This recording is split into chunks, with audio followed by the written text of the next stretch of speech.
Assalamu alaikum everyone. This is Muhammad Hafaz Zafar. Hope so you all are doing great. So once again, welcome back to the channel of Smart Concepts by Easy, where you will get the smart and easy concepts.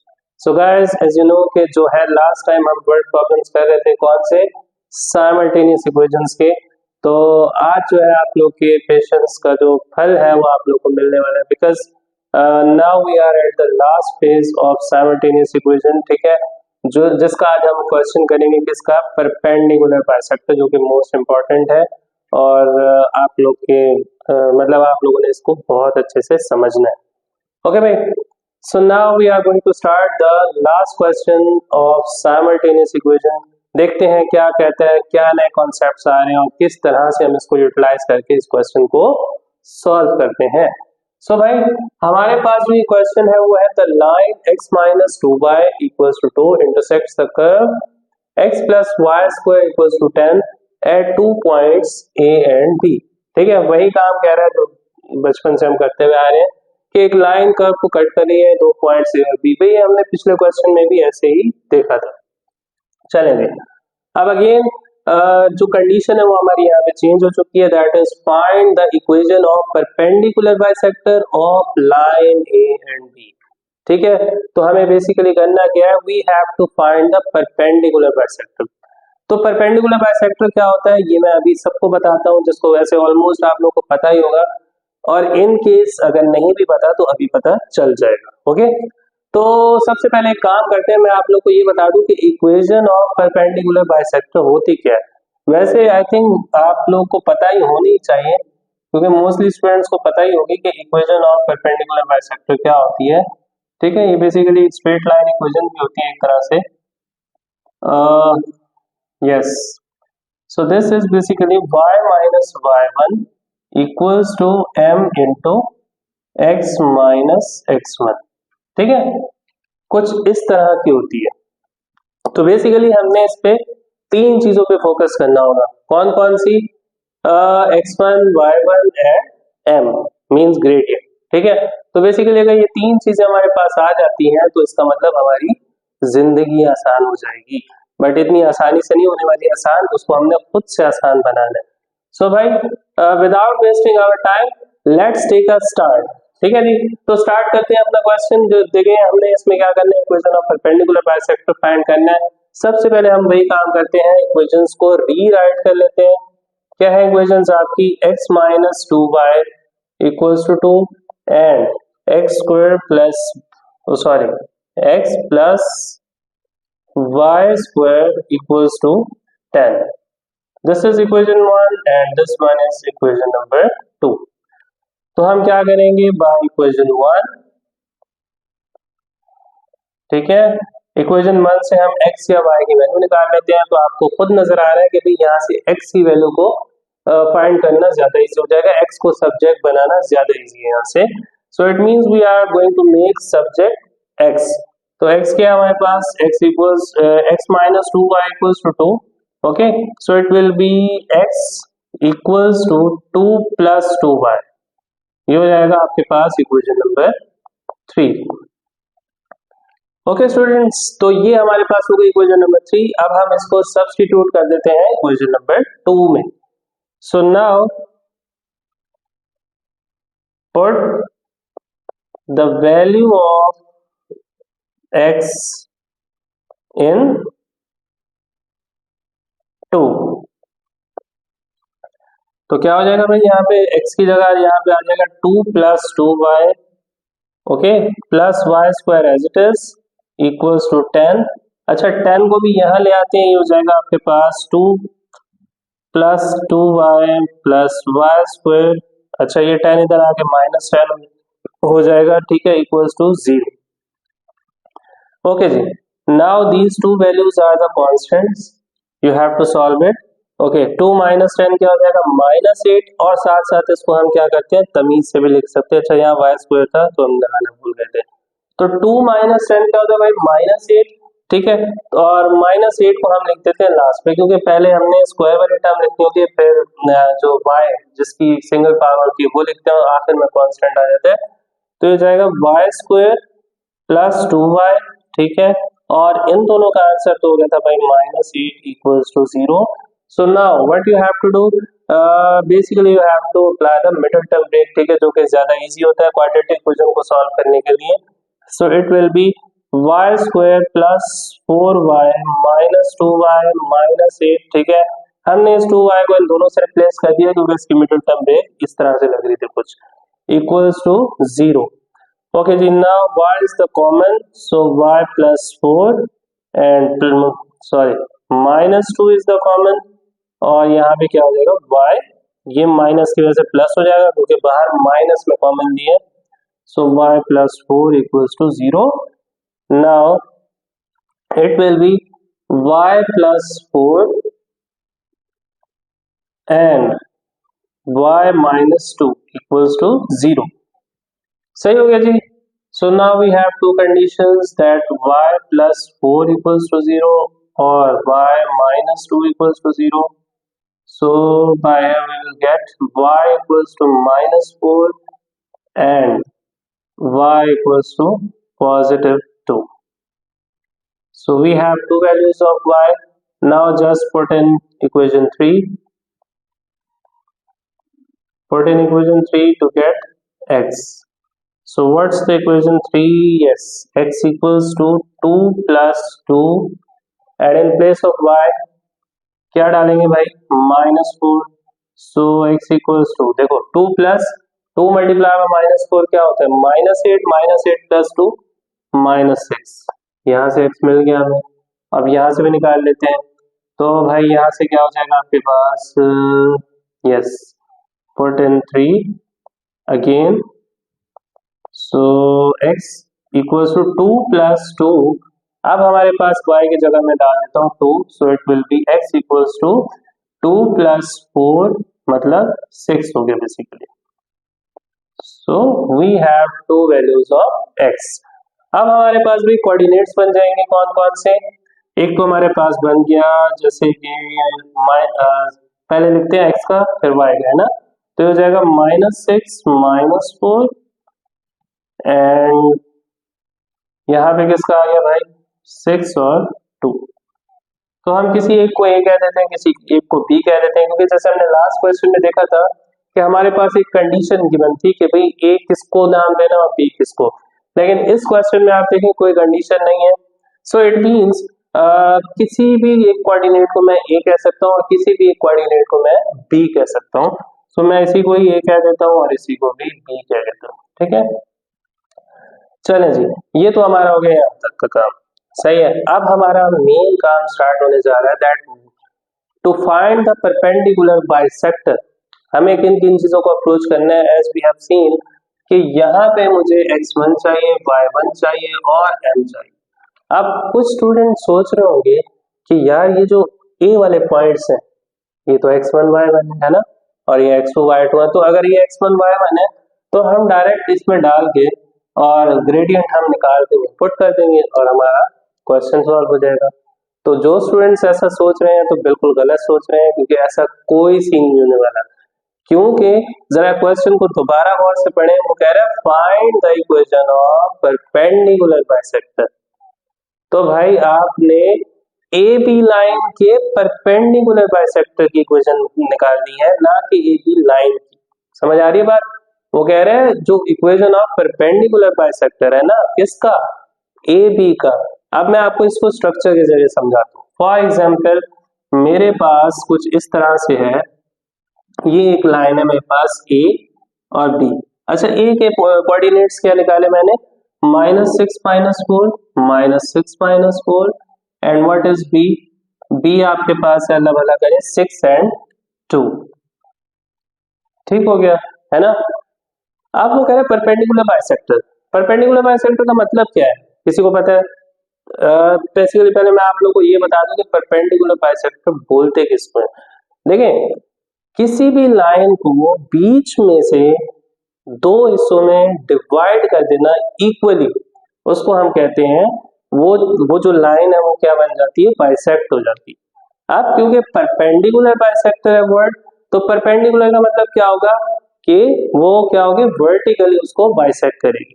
For example अगर ये line A B है आपके पास, तो ये line इसको ऊपर से ऐसे वर्टिकली क्या होगी, इक्वली डिवाइड कर देगी, इक्वली कट कर देगी। सही है। So basically this line is the perpendicular bisector of this line A and B. सही हो गया। अच्छा, अब इसी की हमने क्या करनी है भाई, इक्वेशन फाइंड करनी है इसी लाइन की, मतलब इसकी नहीं है जो नीचे है। वो कह रहे हैं आपने, क्योंकि यहाँ स्टेटमेंट को दोबारा पढ़े, equation of perpendicular bisector of line A B. तो ए बी का परपेंडिकुलर बाइसेक्टर क्या हुआ, ये वाली लाइन है ना। तो इसको मैं एक काम करता हूँ, नाम दे देता हूँ सी एंड डी। ठीक है। तो बेसिकली जो परपेंडिकुलर बाइसेक्टर है वो हमारे पास सी और डी है। तो परपेंडिकुलर बाइसेक्टर ऑफ लाइन ए और बी क्या हुआ, सी और डी। तो सारा काम हमने इसके लिए करना है। सही है, समझ आ रही है सबको, क्योंकि ये तो हमने निकाल ली। बेसिकली इसको निकालने में हमारी क्या करेंगे, ये दो कोऑर्डिनेट्स हेल्प करेंगे। अब वो हेल्प कैसे करते हैं वो हम देखते हुए चलते हैं अभी। ठीक है। तो सबसे पहले भाई हमने क्या करना है, अच्छा आप लोगों को एक चीज पता होनी चाहिए कि इसमें कौन कौन सी चीजें इंपॉर्टेंट है, x1 y1, ठीक है, और साथ में m। ठीक है। अच्छा, सबसे पहले मैं एक काम करता हूँ, x1 y1 निकाल लेता हूँ। अब आप कहेंगे सर ये x1 y1 है, अगेन मैं वही बात रिपीट करूंगा, this is not x1 y1। ठीक है। अब क्योंकि हम जब इस लाइन को देख रहे हैं तो x1 y1 या तो यहाँ पे होना चाहिए या तो यहाँ पे होना चाहिए, है ना। बट हम कौन सा इजीली फाइंड आउट कर सकते हैं, हमारे लिए ये वाला सबसे ज्यादा आसान है। अगर हम ये वाला पॉइंट निकाल लें बीच का, इसके कोऑर्डिनेट्स में निकाल लो, तो इट मींस मैं सी को x1 y1 मान लूंगा और फिर मैं उसकी जगह यहाँ पे पुट कर देंगे, है ना। सो इट मींस कितना इजी हो गया। तो अब क्या करना चाहिए, अच्छा एक बात बताओ, ये पॉइंट जो है बीच में लाई कर रहा है।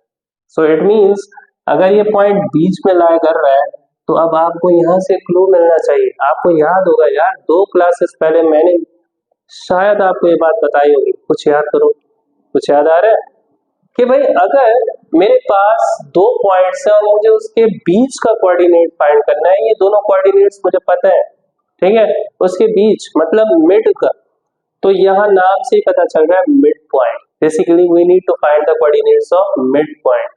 तो हमें सबसे पहले क्या करना होगा भाई, यहाँ के मिड पॉइंट निकाल लेना है, जिसको मैं क्या मान लूंगा x1 y1, और मैं यहाँ पे पुट कर सकता हूँ। ओके, तो उसके लिए सबसे पहले मैं काम कर लेता हूँ कोऑर्डिनेट्स ऑफ मिड पॉइंट, फिर ग्रेडियंट में बाद में आते हैं। ओके जी, तो जल्दी से बताओ जरा, मिड पॉइंट का फॉर्मूला भी याद होगा आप लोगों को, क्या होता है भाई, मिड पॉइंट का जो फॉर्मूला होता है वो होता है हमारे पास x1 प्लस x2 अपॉन 2, ऐसे ही है ना। ये x का कोऑर्डिनेट देगा और y1 plus y2 upon 2, this will give the y coordinate. चलें जी, वैल्यूज पुट अप करते हैं। क्या हो जाएगा हमारे पास, जो x1 x2 क्या है हमारे पास, -6 और 6, तो -6 plus 6 upon 2 comma y1 plus y2 क्या हो जाएगा, -4 plus 2 upon 2। So basically will have -6 plus 6 क्या हो जाएगा, 0, 0 अपॉन 2, 0 ही हो जाएगा, क्योंकि 0 divide by any number you will get 0। और यहाँ पे क्या हो जाएगा, -4 प्लस 2, -2 डिवाइड बाय 2 क्या हो जाएगा, -1, क्योंकि जब दोनों कैंसिलेशन होगी तो -1 बचेगा। सो आपके पास ये बचेगा भाई, जो सी के कोऑर्डिनेट्स आ गए, जो इसको सी वाला हमने कहा था एक्स वाई, तो इसका क्या आया पॉइंट, एक तो आ गया आपके पास 0 और यहाँ से आपके पास आ गया -2। हाँ भाई, तो कुछ बात खोपड़ी में आ रही है कि नहीं, सही है। तो मैं सी को यहाँ पे लिख देता हूँ, ठीक है। सी के जो पॉइंट्स हैं या सी के जो कोऑर्डिनेट्स हैं वो हमारे पास क्या आ गए, 0, -2। ओके भाई, मिड पॉइंट तो आ गया, तो इसका मतलब अब ये हमें पता चल गया ये x1 है, क्योंकि पहला पॉइंट x का होता है, दूसरा y का, तो it mean this is x1, this is y1, जो कि हम यहाँ पे रख के आराम से कर सकते हैं। चलो भाई, इसकी परेशानी तो हल हो चुकी। अब मसला किसका रह गया, ग्रेडियंट का, m। ठीक है भाई, अब प्रॉब्लम ये है कि ग्रेडियंट भी हमें इसी लाइन का ही चाहिए, क्योंकि अगर मैं पॉइंट इस लाइन का ले रहा हूँ परपेंडिकुलर पर, जो कि बाइसेक्टर है, तो मुझे ग्रेडियंट भी इसी का चाहिए, ना कि इसका चाहिए, ठीक है। लेकिन अगेन वही बात, जैसा कि मैंने आपको कहा था कि ये दो पॉइंट्स हैं, ये बेचारे छोले खाने तो आएंगे नहीं, ठीक है। तो यही हेल्प आउट करेंगे हमारी क्या, ग्रेडियंट फाइंड करने में, ठीक है। जैसे कि अभी मिड पॉइंट फाइंड करने में भी तो इन्होंने ही हेल्प किया ना, तो इसी तरह से ग्रेडियंट के लिए भी यही कमाल दिखाएंगे अपना। जब ये दोनों पॉइंट्स पे मैं ग्रेडियंट का फॉर्मूला लगाऊंगा तो इस लाइन में ग्रेडियंट आ जाएगा, और इस लाइन के ग्रेडियंट की मदद से मैं इस लाइन का ग्रेडियंट इजीली फाइंड आउट कर सकता हूँ। सो लेट्स सी कि किस तरह से फाइंड कर सकते हैं। सबसे पहले तो भाई हम निकाल लेते हैं gradient of line A B, ठीक है भाई। तो मैं यहाँ पे एक हेडिंग डाल लेता हूँ, that gradient of line A B क्या हो जाएगा भाई, जल्दी से बताएं, एम ए बी, ठीक है। Gradient of line A B, M A B मतलब एक ही बात है। तो हो जाएगा भाई आपके पास y2 minus y1 upon x2 minus x1, ठीक है, कुछ इस तरह से हो जाएगा। चले जी, अब y2 माइनस y1 क्या हो गया हमारे पास, देखें ये मान लो इसको y2 कह देता हूँ, इसको हम कह लेते हैं कि y1, ठीक है। तो क्या हो जाएगा 2 माइनस ये वाला माइनस, ठीक है, और ये माइनस, तो क्या होगा plus. So basically it will B 2 plus 4 upon x2 minus x1 क्या हो गया भाई, यहाँ से ये समझो x2 है, ये x1 है, तो ये 6 minus minus 6, that will be 6 plus 6. So now it will be MAB equals to 6 by 12.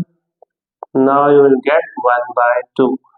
So MAB is the gradient of line A and B. Remember this thing. ठीक है, लेकिन हमें कहाँ तक अप्रोच करना है, हमें इस लाइन के ग्रेडियंट पे अप्रोच करना है। तो भाई क्या हो सकता है, सोचो जरा, सोचो क्या हो सकता है कि मुझे अगर इस लाइन का ग्रेडियंट मिल जाए।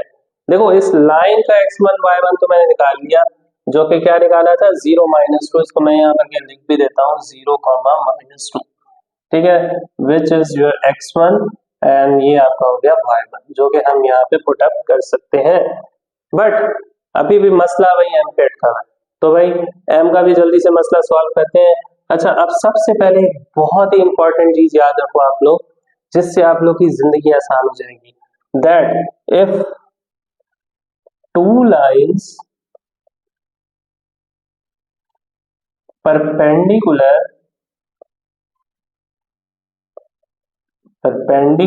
bisect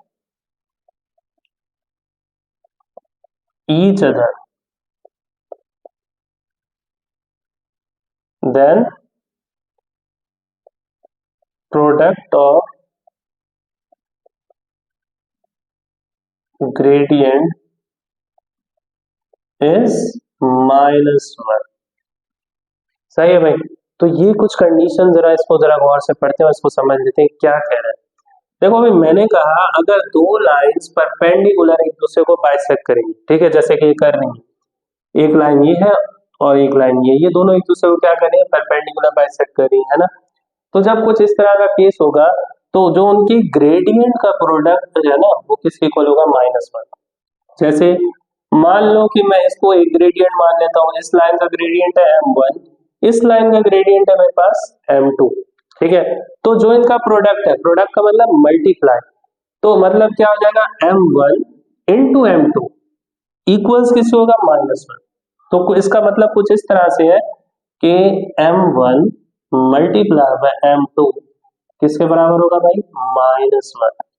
ये कब होगा, ये हर सूरत में नहीं, फिर बार बार मैं बता रहा हूं कि जब दो लाइंस क्या होंगी एक दूसरे को परपेंडिकुलर बाइसेक्ट करेंगी, then it will be applicable, otherwise there is no option कि ये जो है इसका प्रोडक्ट -1 के इक्वल होगा। ये उसी वक्त होगा जब दो लाइंस एक दूसरे को क्या करेंगी, परपेंडिकुलर बाइसेक्ट करेंगी। ओके भाई, अब फॉर एग्जाम्पल मैं इस लाइन को मान लेता हूँ MAB, ठीक है, मेरे पास ये AB है, और इसी तरह से मैं इसको लिख सकता हूँ MCD, ठीक है, क्योंकि इसका नाम CD है, इसका नाम AB ऑब्वियसली, तो ये हो जाएगा -1, जिसमें से हम इसका तो भाई फाइंड आउट कर चुके हैं, ठीक है, इसका तो मसला ही नहीं, अब ये आ चुका है हमारे पास। तो देखो ये हो जाएगा आपके पास MAB हमने क्या फाइंड किया था 1/2, ठीक है, और multiply by M C D को एज इट इज लिख देते हैं इक्वल्स टू -1। अब M C D into one M C D ही रहेगा, और ये 2 इधर क्या हो रहा है, डिवाइड उधर जाके -1 से मल्टीप्लाई हो जाएगा, सो इट विल बी -2। तो देखो भाई क्या है, कैसा सरप्राइज दिया आप लोग को। मैंने कहा था ना कि ग्रेडियंट के लिए भी ये पॉइंट आपकी हेल्प करेंगे और मिड पॉइंट के लिए भी यही पॉइंट्स आपकी हेल्प करेंगे। तो ये ऐसे नहीं आए थे, इनका कोई ना कोई रूल था, तभी ये हमने पहले फाइंड किया और उसके बाद फिर बाकी की चीजें हमने इजीली फाइंड कर ली आराम से। ओके भाई, सो नाउ भाई फाइनली अब तो कोई काम रहता ही नहीं है। अब हमने जस्ट क्या करना है, सारी वैल्यूज को पुट अप करना है इक्वेशन ऑफ परपेंडिकुलर बाइसेक्टर में। चलें जी करते हैं। So now finally we have the equation of perpendicular bisector. ठीक है, देखते हैं क्या हो जाता है।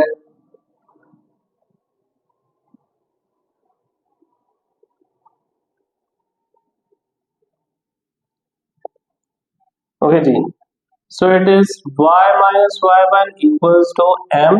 अच्छा, यहाँ पे मैं मेंशन भी कर देता हूँ कौन सा m, CD वाला, नॉट जो AB वाला, ठीक है, x माइनस x1। ठीक है जी, y एज इट इज रहेगा, y1 की जगह क्या हो जाएगा भाई आपका, y1 क्या था, कहाँ गया कहाँ गया कहाँ गया, अच्छा इधर से देख लेते हैं। y1 है आपका -2 equals to mcd is -2 and x remain as it is minus x minus 0। सही हो गया।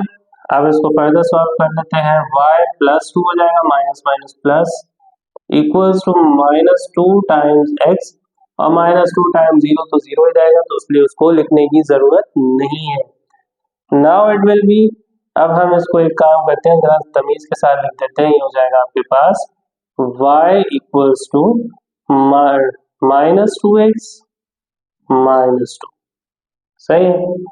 सो basically this is known as the equation of perpendicular bisector, जो कि अब हम फाइंड कर चुके हैं। सही है। तो बेसिकली बहुत ही आसान है, कोई मुश्किल वाली बात नहीं है।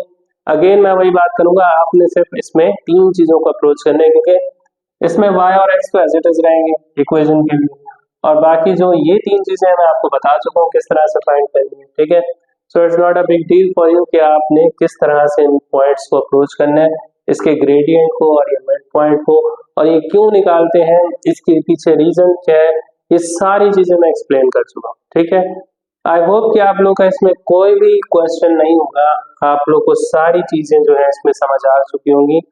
But in case if you get any problem, if you get any kind of difficulty, so you may comment. ठीक है, उसमें आप मुझसे पूछ सकते हैं कोई भी पॉइंट हो। ठीक है, तो परेशान नहीं होना। और इसी के साथ जो है हमारा ये लास्ट फेज ऑफ साइमल्टेनियस जो था कंप्लीट हो चुका है। ठीक है, इसकी बहुत अच्छे से प्रैक्टिस करें, जितने भी हमने जो मैंने लास्ट के पार्ट्स की वीडियोस बना के डाली हैं उसकी भी प्रैक्टिस करें, और इसकी भी, ये जो आज हमने इसको कंप्लीट किया इसकी तो खास तौर पे प्रैक्टिस करें। ठीक है भाई, तो इंशाल्लाह मिलते हैं नेक्स्ट वीडियो में, नेक्स्ट एक हमारे न्यू टॉपिक के साथ। तो मैं नाम भी बता देता हूँ कि वो क्या होगा, वो होगा हमारा क्वाड्रेटिक। ठीक है, तो वो भी बहुत इंटरेस्टिंग है, बड़ा मजे का है और बहुत मजा आने वाला है। तब तक के लिए आप लोग इसकी प्रैक्टिस करें।